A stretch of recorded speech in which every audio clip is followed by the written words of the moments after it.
রাজিবুল লস্কর, আপনি আইডি থেকে ইন্ডিয়া থেকে প্রশ্ন করেছেন, পবিত্র কোরআন মাজিদের শুধু বাংলা অনুবাদের অডিও শোনা বা দেখে দেখে বাংলা পড়া যাবে কি? কোরআনে কারিমের বাংলা অনুবাদের অডিও আপনি শুধু অনুবাদের অডিও আপনি শুনতে পারেন, কোরআনে আল্লাহ কী বলেছেন সেটি জানার জন্য, এতে কোনো অসুবিধা নেই।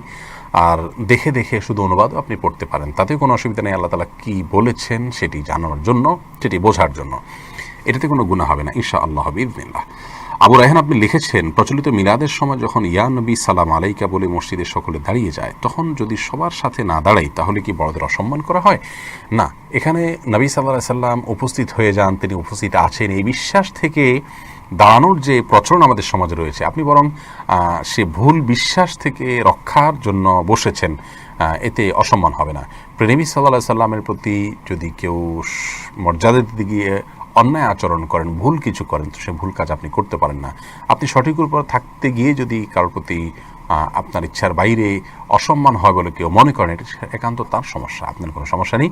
তবে এরকম জায়গায় আপনি যাবেন না, যত সম্ভব অ্যাভয়েড করবেন যেখানে আপনাকে বিব্রতকর পরিস্থিতির মুখোমুখি হতে হবে। আর যদি আপনি অনিচ্ছাকৃতভাবে চলে যান, তাহলে সেখান থেকে আপনি যে কোনো একটা ওজোর দেখে আপনি কেটে পড়লেন, সরে পড়লেন, সেটা হলো সবচেয়ে ভালো।